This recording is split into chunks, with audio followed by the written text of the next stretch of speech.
Broadcasting from our New England studio, Solutions Review is proud to showcase PCG and Infor in the Solution Spotlight, an inside look at enterprise technologies. I'm Doug Atkinson here at Solutions Review, and welcome to the Solution Spotlight featuring PCG and focused on upcoming changes to the U.S. Cybersecurity Maturity Model Certification.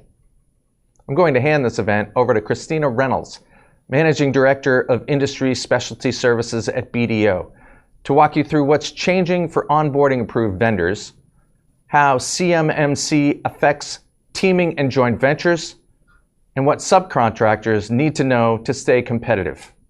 Christina, over to you. Great. Good to be with you all today. I'm Christina Reynolds. I'm the Managing Director for BDO USA's Industry Specialty Services. I always say that's a fancy name for everything that's government contracting, state and local, nonprofit, and everything above and below that. So we help support industry, especially the defense industrial base, and my team is focused on cybersecurity certifications, including CMMC and other certifications that we help support the defense industrial base to achieve in order to bid and win their government contracts. Good morning, everyone. My name is Dan Kapp, VP of the A&D practice at PCG. PCG is a services partner to Infor. PCG is a de facto services provider for all GovCloud related work in this space. Hi, I'm Alex Pletis, the Vice President for Transformation at Infor. I've been in the ecosystem about 10 years or so, working with Dan and Christina and other colleagues across the A&D spectrum to help bring these solutions to companies in the industry and to help transform the businesses and help you grow. This is an incredible opportunity to hear from Christina, who is really the subject matter expert in the ecosystem on where we're headed with CMMC, particularly as Infor has several CMMC offerings that are has several software offerings that are CMMC ready. And there's going to be a big regulatory push that's going to be published very shortly that she's going to get into. So we're excited to be here to talk to you about that today.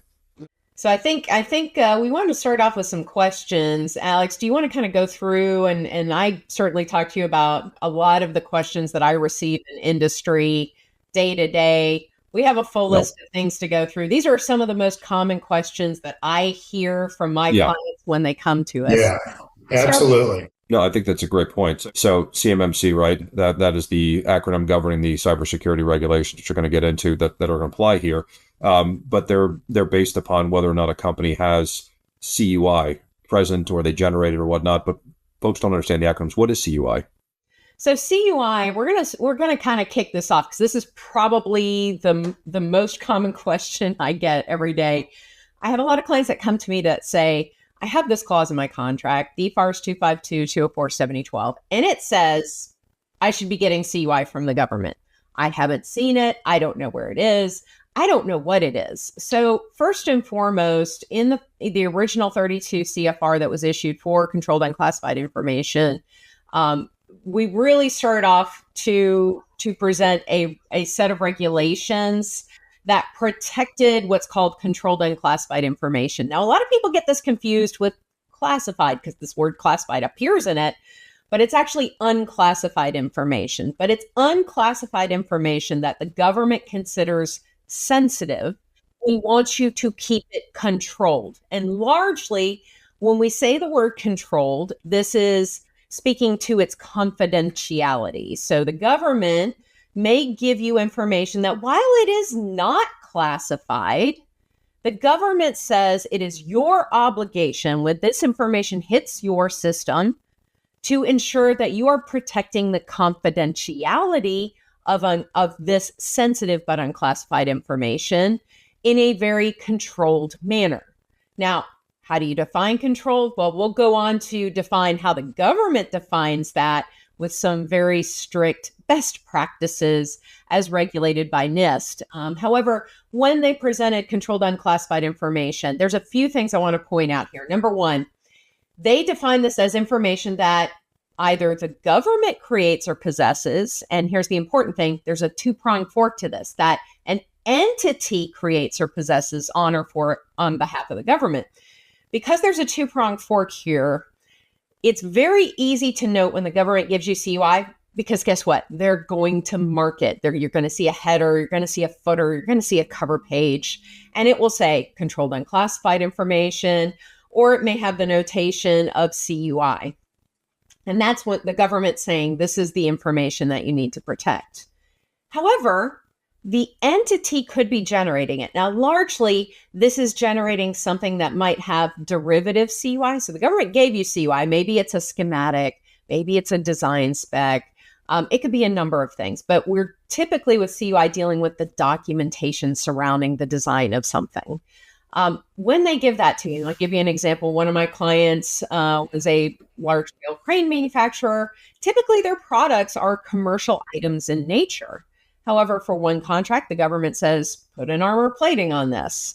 In putting an armor plating on it, whatever documentation was attached or documenting that armor plating, even if it was put in their assembly instructions, which were not previously CUI, the government said, because you have that design of the armor plating in aggregate in that document, everything in that document becomes CUI, because that's the way the government works. If we stick a higher piece of information in, we have to treat everything in that document, in that design spec, to that highest level, right? So this is what that means. When there could be a two-pronged fork, keep in mind, it could be things that you are generating. Now, I always say it's important to design what it is and define that, and also define what it is not.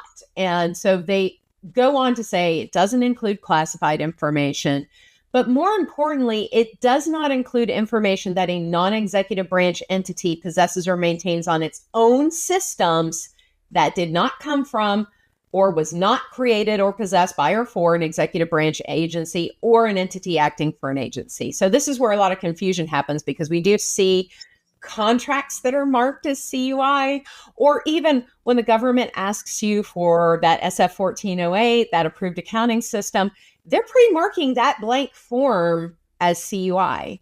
So the real question is why is the government doing this?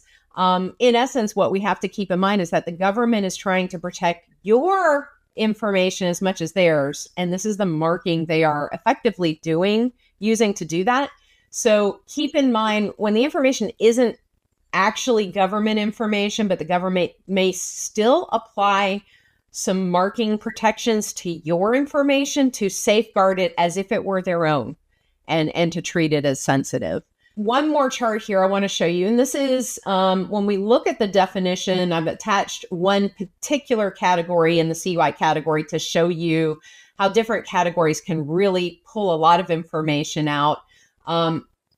When we look at DFARS 7012, there are some very specific directions that we take with CUI.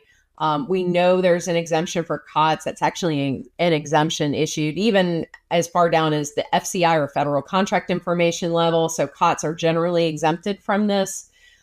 There is a mandatory flow down for DFARS 7012, but what I want you to concentrate on, I've included an example CUI category here that a lot of defense contractors handle. That is controlled technical information. So this is under the Defense Organizational Grouping Index underneath the CUI categories, and you can find those on the National Archives NARA's website. If you just type in NARA and CUI, you're going to go straight there. So this is one category we see a lot, especially with military and space applications, right?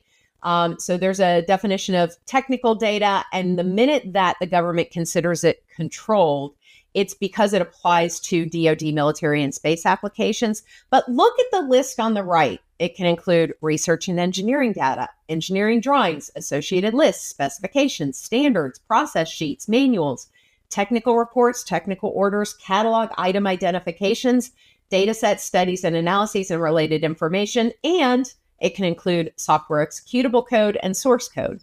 So this shows you how specific subcategories of CUI have a long list of this is what classifies, but it's information that is provided to you or you're generating for the government that has a military and space application.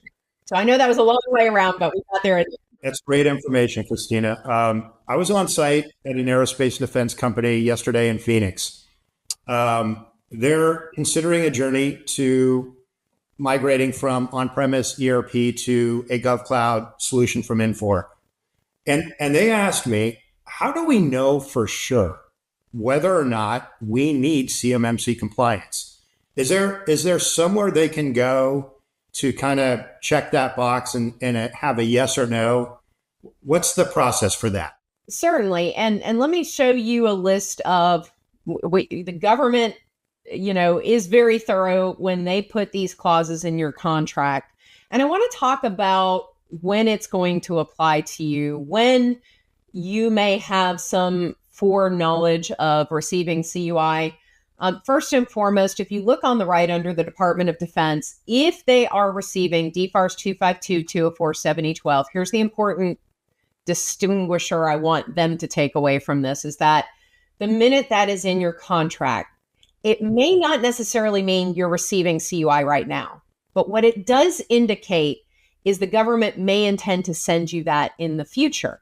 What they're asking you to do is the implementation side. So I'm going to differentiate between 7012 and 7021 by saying one cares about how you implement the NIST 800-171 controls. That's DFARS 7012. Why are they telling you to do that? Because they want you to have an environment to store and safely either transmit, store, process CUI in when you receive it, or if you are generating it, you have this secure. Now, they don't say this has to be your entire enterprise. They don't tell you how to implement this. This is something that each company has to decide for themselves. The other side of this, thou shalt implement, there's not much teeth in 7012 to say you have to have a perfect score. It says you have to submit a summary level score to the government when you are, usually bidding a contract. It's tied to the 7019 that says, tell us the score you have. If you're a prime, you'll get 7019. If you're a subcontractor, you'll get 7020 as a flow down. It says essentially the same thing in a very bottom part of that clause. If you're a subcontractor, report your score to SBRS. The other side of this, do I have CUI? You're in the future, starting November 10th, you're going to see this DFARS 7021 clause. And this is the teeth of the other side. You have implementation 7012. The teeth are, now you have to prove to us. We will no longer take your word for it from a self-attestation perspective. You need to go find a certified third-party assessment or organization. They will certify you. And two-pronged things will say, we likely are going to send you CUI. You likely may generate CUI. Please have a place to put that, even if you are not right now. That's great information. So thanks for sharing that. The other confusing part they had yesterday was when. What's the timing for this? They understand the mandate is coming. They were well aware of that. But what is the timing for compliancy? Maybe you can share a bit on that. Sure. Yeah. And I've got a few slides to show you here. So number one, to take you on that journey I just told you about, this box on the far left, this was published back in 2013. The deadline within that clause to implement NIST 800-171 is already hard-coded in this clause. It says, thou shalt be implementing NIST 800-171 by December 31st, 2017. When you sign that contract, you are attesting that you have done that, or you are in progress and you are submitting a summary level score. What happened effectively last year, there's two parts to the CMMC. The first part is they had to authorize the ecosystem to exist and function on their own. And they also had to set up the rules for how assessments would be done. There's a lot of confusion out there when they released the 32 CFR. It went active when it reached final rule stage, December 16th, 2024, at the end of last year. This didn't put anything into your contract.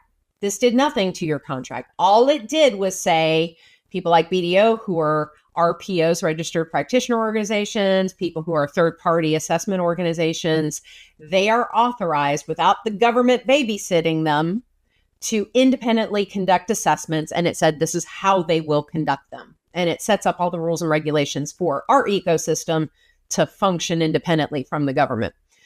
The 48 CFR is everything that's happened since then. So the government needed teeth to ensure that there was a condition of award tied to this certification.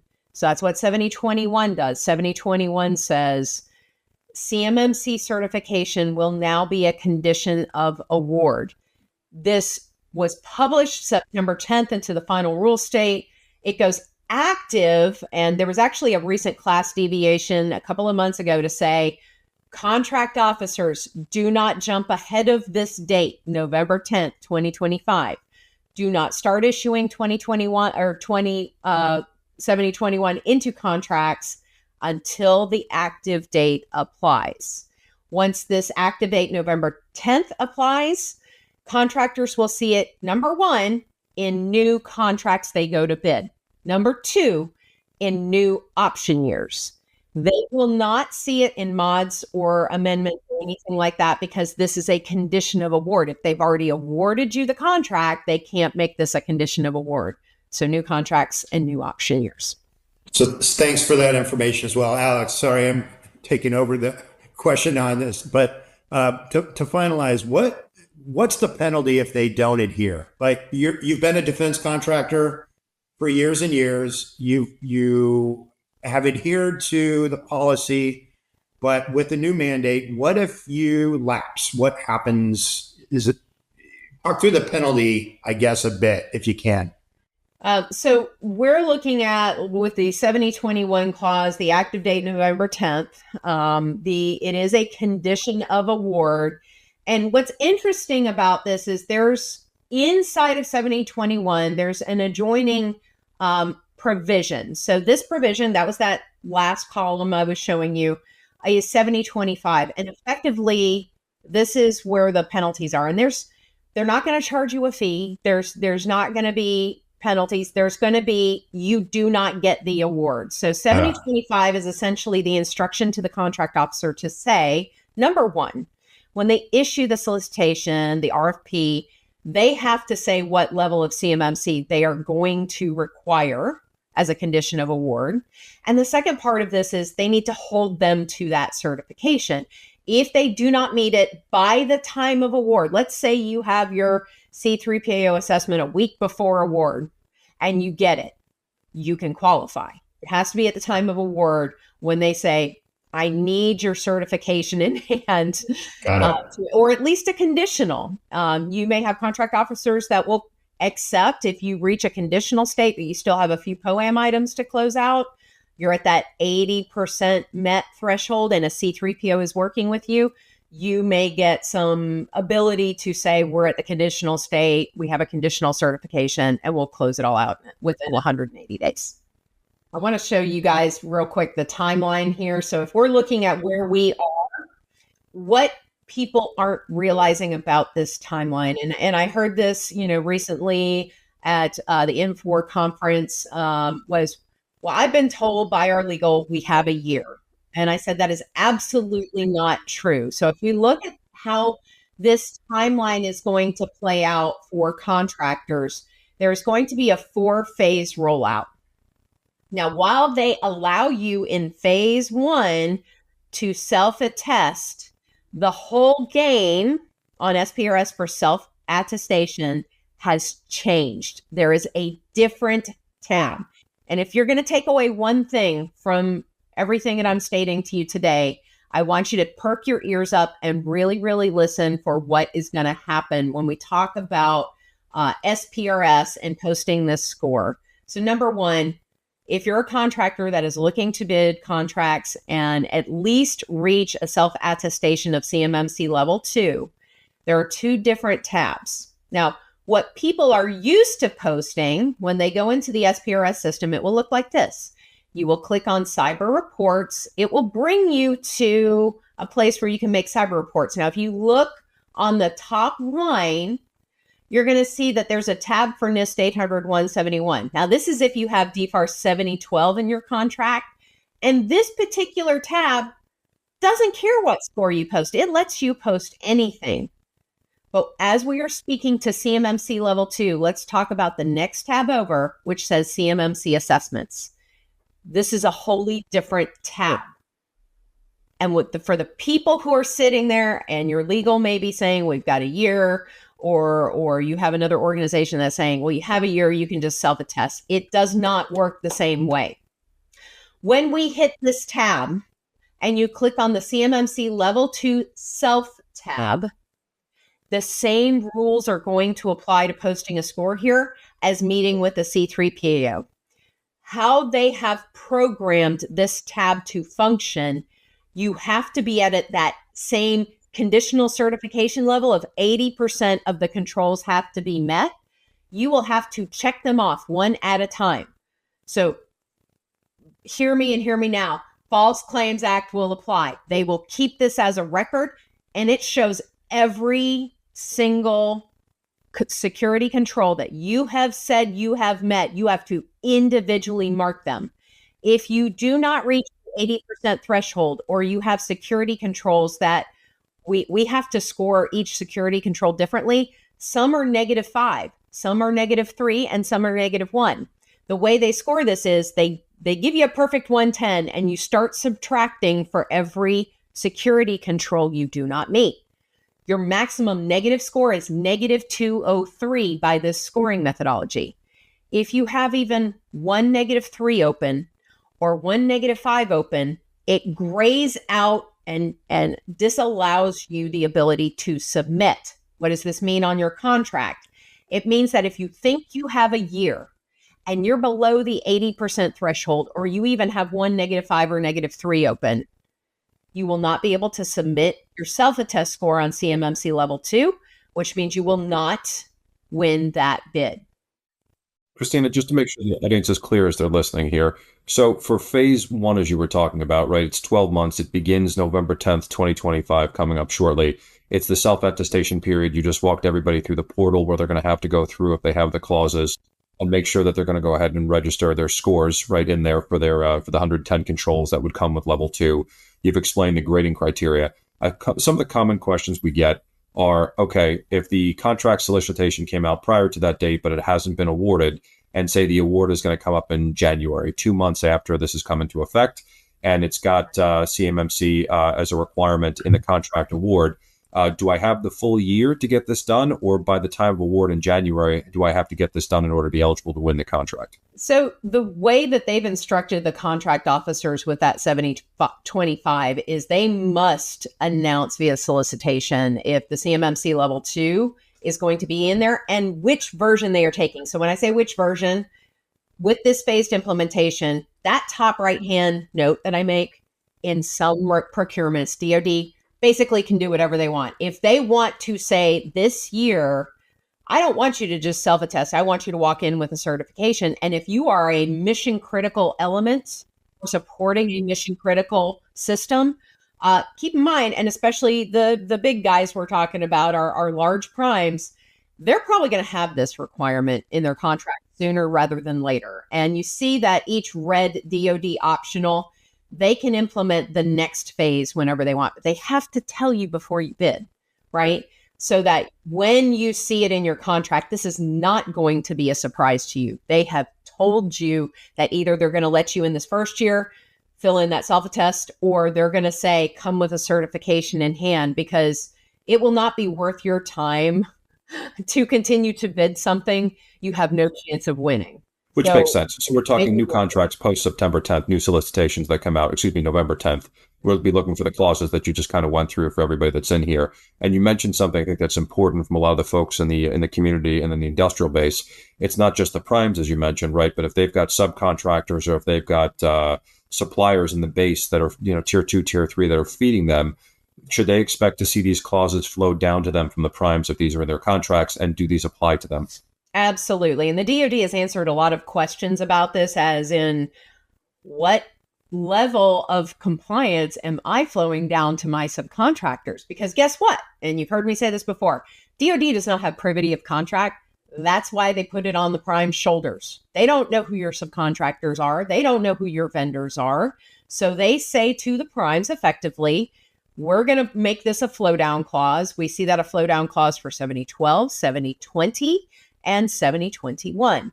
And so when they get it in their contracts, they flow all of these down to you, but maybe not the same level of CMMC that they are obligated to. So for example, the DoD just recently issued a question and answer about, what about level 3? So if the primes are mandated to be level 3, does that mean all the subcontractors are? Because you know immediately that's going to be an issue. Not a lot Correct. of contractors are going to be able to be to level 2, let alone ever get to level 3, which adds an additional 24 controls for advanced persistent threats. The DoD said, no, not necessarily. Just because the prime may be required to be at a level 3, and understandably so, they are the most targeted, especially by, in the cybersecurity world, advanced persistent threats, those threats that hang around in your network for months, sometimes years. And when they get out, they're getting out with all your information, all your customers' information, maybe even a lot of CUI information. And we want to stop the bleeding, right? So they said when you pass down this level, it should be at minimum, if the primes are level 3, they will at minimum pass down a level 2 requirement. Those subcontractors not handling CUI must at minimum meet CMMC level 1. Very good. And so the last question on that, for the folks that are listening who are in those tier 2 or tier 3 supplier categories or subcontractors to a prime, what should they be looking for in their current paperwork or future paperwork that would be different than the prime who's getting the solicitation? Great question. And obviously, we're seeing a lot of different questionnaires being sent out. So first, let's understand, again, I go back to what are they flowing down to you? What are they required to flow down to you? So first and foremost, here's the 3 clauses, right? When they start to ask you questions, they are trying to answer these 3 clauses. So first one is, remember I said, implement, thou shalt implement. And I'll show you a quick picture on that because we want to think there's like 2 sides of this. One is implementation, one is certification. So I like to use this slide a lot to say DFARS 7012, the requirement for self-attestation, one for the prime, one for the subcontractor. Those are all about implementing the controls. And that might be a journey, right? When you start to get that 7021 pass down, it is you should have already made the journey. Everything on the left, you should have already done, whether you're a prime, whether you're a subcontractor. So when the prime is going to ask you, and they're going to flow down those questionnaires, they are asking you, number 1, have you implemented? So a lot of that is aligning to the requirements in DFARS 7012 to implement the full 110 controls. They may also ask you, if you haven't fully implemented, do you have a system security plan? And do you have a plan of actions and milestones for anything you have still not gotten to as a MET control? And you need to answer that honestly. Now, that does not mean you need to hand over your system security plan to your prime. Many times that contains a lot of confidential information on somebody's network security and their structure. Certainly, you can hand that over to the government if the government says they do want to see your system security plan. That would be in the form of DCMA's DIBCAC team when they perform an audit. And the government certainly, as of 7020, has the right to come in and audit you at any time. Everything on the right, they will also ask you, are you certified yet? If you're not certified, do you have a date? If you don't have a date, where are you self-attesting to for CMMC level 2 currently? And the last question, which meets everything, is have you posted a score to SPRS? And that's really twofold. Have you posted a score for the DFARS 7012 and that NIST 800-171 tab I showed you? Have you posted a score in the CMMC level 2 self-attest tab? And I recommend you do both. Very good.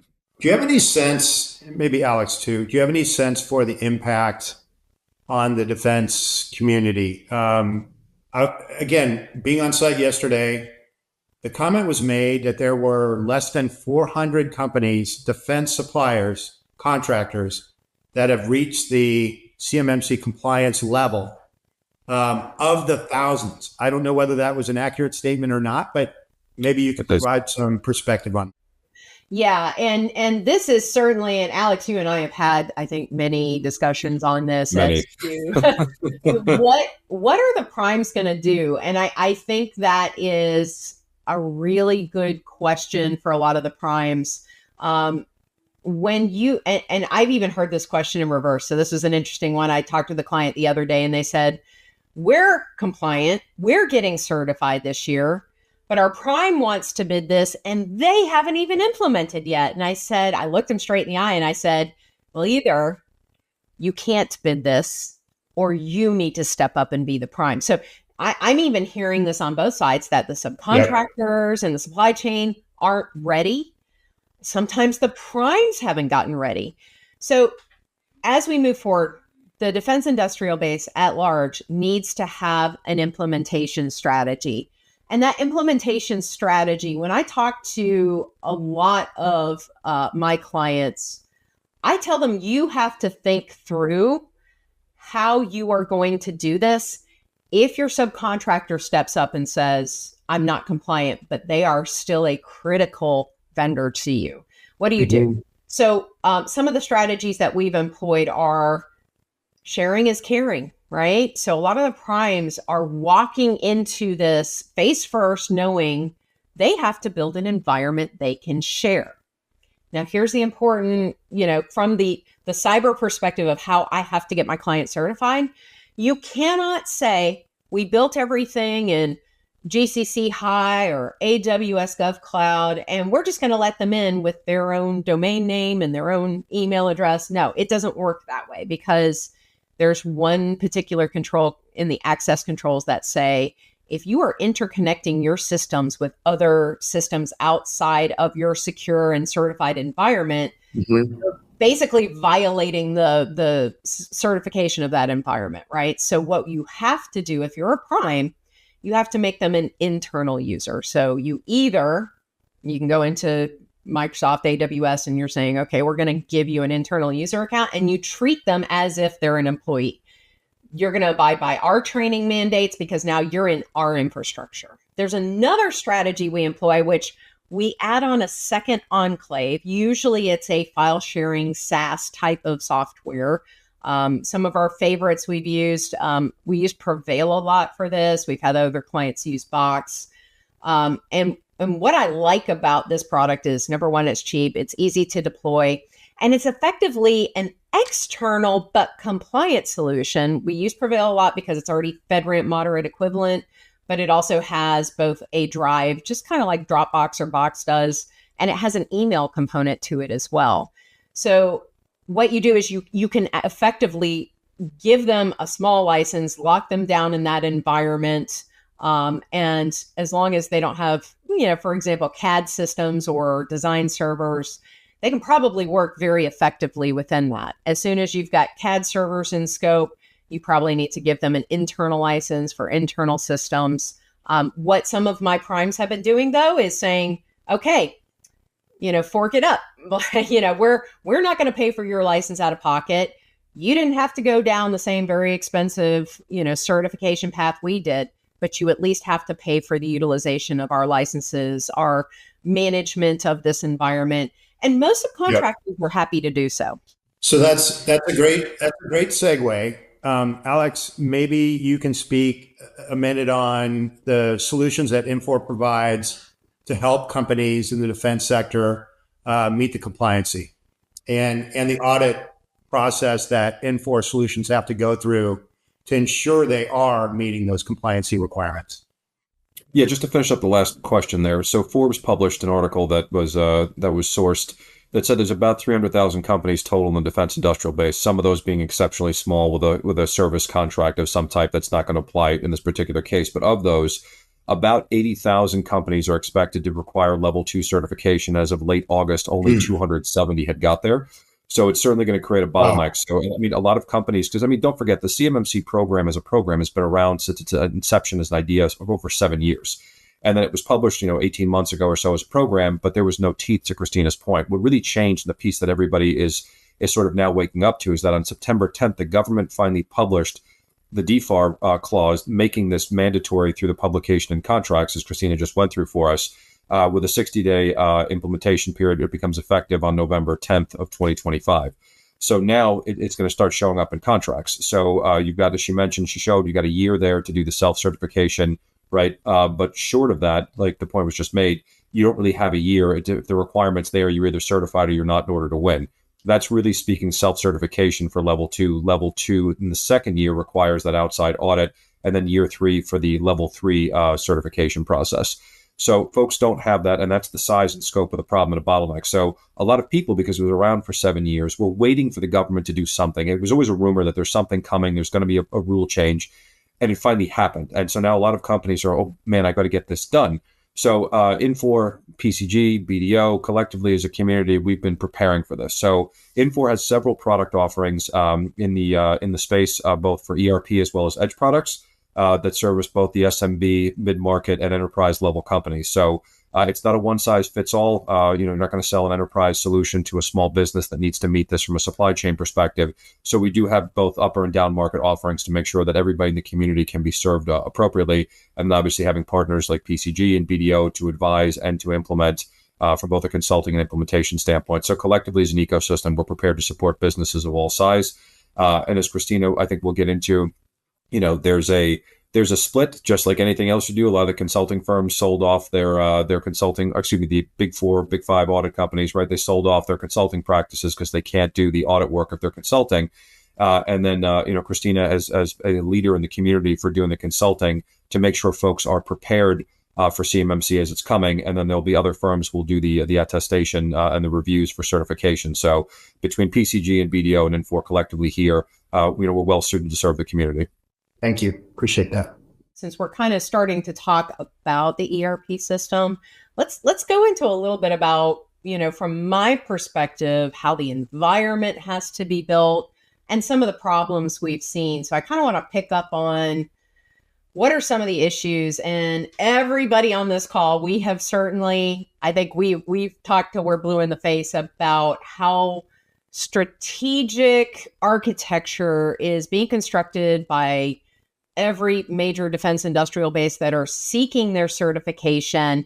And more, some of the issues that we're seeing from the consulting side of getting them to certification, I've tried to address them on this list. So first and foremost, we see fewer and fewer companies going what I call all in, which means they took, and very early on, many companies took the assumption that when the DoD told them to secure CUI, because they were very not specific about it, that they just assumed this means our whole infrastructure.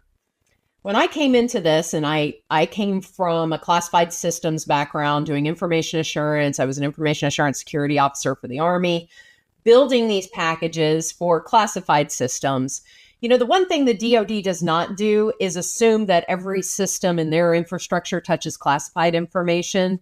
So when I came into this, I didn't come in with that assumption. And I built a team that they all came from the DoD. So they don't take that assumption either. So when I started first in 2020 for BDO, people would come to me and say, I'm having a really hard time locking down my entire network to 110 controls. And I just looked at them blankly and said, why are you doing that? I said, you need to analyze what systems are actually touching CUI, and let's just segregate them. We can make a secondary enclave so that we can determine what CUI is being stored upon, processed in, and transmitted from and to, and then just make that deployment very strategic. And so one of the ways I talk to clients about this, I've got a nice little depiction here is, segregate out your assets. Anything that is not in the CUI, we assume touches at minimum FCI. And this is largely because ERP systems and business systems are going to be in that scope. So as a lot of my clients are trying to determine, if we look at our enterprise and we try to secure everything in there, will it pass? The DoD has some very high standards on which systems will pass. We know there's a lot of legacy systems in there. The more we're adding cloud service offerings into scope, the DoD has set a very high bar for this and said, if those cloud service offerings are going to touch CUI, they need to be at a certain standard. So they have to be FedRAMP moderate, either equivalent, which actually is a higher standard than a full-blown FedRAMP ATO, because the DoD further set the bar on getting FedRAMP moderate equivalent. The company offering the service offering will have to go get certified by a FedRAMP 3 PAO, and they have to be 100%. They cannot have a POAM item open in order to meet this FedRAMP moderate equivalency. Well, it turns out when we work with a lot of our clients and we start to look across everything that touches in their enterprise, and we look at, I have a nice little scoping diagram. When we look at the scoping, there are 4 asset categories for systems that either directly touch CUI, the far thing on the left is a CUI asset, or all the things that touch the systems that touch CUI. And some of those may be contractor risk managed assets. And we see more and more when we work with business systems, a lot of those effectively are contractor risk managed assets up and until the point that they are storing CUI, and very often what I'm seeing, especially with manufacturers, they're storing ITAR in the form of bill of materials in these systems. So as we've worked along with Infor and making sure that we have an understanding of, you've built a very effective government cloud compliant, fully ATO'd version, but how do we realistically deploy this when we have a lot of issues with a company that goes all in? And we know, first and foremost, that's one of the problems. The second problem we've seen a lot of is that the personnel that are allowed to access these systems, even BDO, we have a RISE team in India that does a lot of our invoicing. If we were storing ITAR in those systems, we could potentially be racking up fines, right? So for my clients, this is the point at which I may advise them to have a different strategy and a different approach. So I'm going to turn it back to you, Alex, to see, because we've been talking about this a lot, how Infor is doing this. And then I'll kind of hop back to what we're doing from the architecture perspective to support Infor on that. Right. So I guess it's different in a couple scenarios, right? Because there are multinationals where you've got manufacturing in the United States and you've got manufacturing abroad. And some folks, scenarios we've run into, will have a blanket TAA waiver for ITAR, and they'll confuse that with CMMC as if they've got permission to get a waiver on the DoD side. They're two different regulatory bodies that are governed by two different executive institutions in the United States. So in addition to that, you have EAR governed by Commerce, ITAR governed by state in terms of who's got regulatory authority, and then CMMC is a DoD regulation coming out. So there's a bit of confusion there, just to clear that up for folks. So most multinationals will have to have a fully walled off U.S. subsidiary in the U.S., right? That's a completely separate legal entity. But then it becomes a question of their business. So whether you're a multinational or you're just a U.S. institution that's got multiple facilities, which is really where this would apply, right? Because if you've got multiple enclaves, it's rare that you'd have a single institution with two ERP systems in the same facility, right? That's a very rare scenario. But what we're seeing more often would be, hey, only 10% of my business is defense, or only 20% of my business is defense. Do I want to put the whole institution on the GovCloud? So in these particular cases, the offerings are available in a commercial cloud as well. So if you've got mixed business where you've got, say, commercial aviation, or you've got, an industrial product that's servicing multiple industries, including the defense industry, but that happens to be the bulk of your business, or at least a significant enough percentage that you need to retain that going forward, then that portion of the business is usually put into the enclave, as you mentioned, right? That meets the security standards, hosted in a GovCloud environment, meeting the correct environment. The rest of the business is then, you have a choice. If it's all U.S. persons, you can stick everybody inside of the GovCloud. But because the requirements mean that the servers, the backup servers, and the maintenance all has to be done in the United States by U.S. persons, nothing can be offshored, there's a cost premium that comes with that. And that's across the board, no matter what company you're dealing with. So companies are opting to put the non-defense commercial portion of the business, in some cases, in a commercial instance of the software. In the case, depending on which ERP offering from us that you're looking at or edge product, you may have the ability to do multi-site functionality, in which case you can do intercompany transactions for those that are within that instance. But if you have separate instances, basically what you would do is you would have a financial consolidation that would take place outside. And if you needed to do business between the two entities, they wouldn't necessarily be integrated, right? You may treat as a subcontractor or an outside vendor relationship where you cut a purchase order and send it back and forth. It may be at $0, right? Those are the things you work through depending on the legal entity and how that works from a tax perspective. But there's ways to handle that. And so that's not lost on us. And that's actually something we're running into on a regular basis. That's a really great question. Yeah. And to add some content from the RPO side, what I have found, and this is the reason why my practice in BDO, we stay on the consulting side, because our team with the years of expertise that we have, and almost everybody on my team has each 30 years experience working for the DoD, what we have learned is to ask questions that the clients probably haven't thought of. And one of the most frequent questions I ask when I first come into it, and I'm doing a scoping of where is CUI, what is it touching? One of the first questions I will ask is, do you have ITAR? One of the second questions I will ask is, what is your ERP system storing? And do you even know who has access to that? Because if it is an aerospace or a military manufacturer, 9 times out of 10, I'm going to find, ITAR on that system.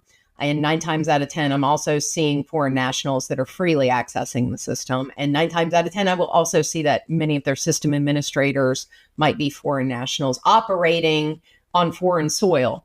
And that creates huge problems. And I want to bring up the elephant in the room about ITAR is each individual fine is $1.2 million potentially for each violation. And that could be each individual file. We've seen some major cases of self-reporting, the contractors doing the right thing. But in one particular case, they had an employee that brought his laptop to Russia, and it had, controlled elements on it, both CUI, and it had ITAR on it. And he had a girlfriend. So not only was the data now on foreign soil, a foreign national was viewing the data. So there were over 750 violations in that case. And it started at a $1 billion fine. It did get whittled down. But those are my primary concerns when I walk in is, do we know who has access to probably the most expensive lesson you'll ever learn? I think so. And when we talk about these implementations, right, these are, and you're requiring enterprise software and implementing it. Sometimes it's tossed on IT. Hey, this is an IT project. It's not. It's a business project, right? Because these are business processes that are being automated. If you look at what an enterprise system is, at the end of the day, it's the automation and digitization of processes that exist and did exist prior to computers, right? It was just done by hand. So the business, has to take a bigger, stake in the project from the beginning, and we sort of encourage that. But often what gets left to the sidelines is compliance, sometimes legal, right? And sometimes IT, will get pushed off to the side. In these particular instances, to Christina's point, is you're evaluating options and which tenancy you need to go into, whether it's a GovCloud or commercial or a combination, of which product is appropriate. It's a combination of factors of reviewing the contracts and future business requirements for the DFAR clauses Christina just mentioned. But it's also your legal and compliance requirements, right? How is your company structured from a legal entity standpoint? Are they separate instances, separate legal entities? There's tax implications there. And then your compliance folks really need to be involved. So as folks are going into these cycles, the one thing I would ask you to keep in mind is to ensure that you're including IT, legal, and compliance in your selection process in addition to business folks, to make sure you're protecting yourself as a business so you don't end up subject to the fines that Christina was talking about, because the government does not play games with this. First of all, thank you both so much for making time. This is a really critical issue facing the defense industrial base. The more information we can provide in a timely manner on this is super important. On behalf of BDO and Infor and PCG, I want to thank you very much for attending. Should you need more information about compliancy, ERP, or implementing solutions, please let us know, and we're happy to help. Thank you very much. Appreciate it. Thank you, guys. Wow. Thank you. Well, there you have it. Another solution in our spotlight. We want to thank Dan, Alex, and Christina for that presentation, and we appreciate your attendance as well. Until next time, I'm Doug Atkinson here at Solutions Review. Thanks for watching. If your business would like to be featured in a future event, contact us today.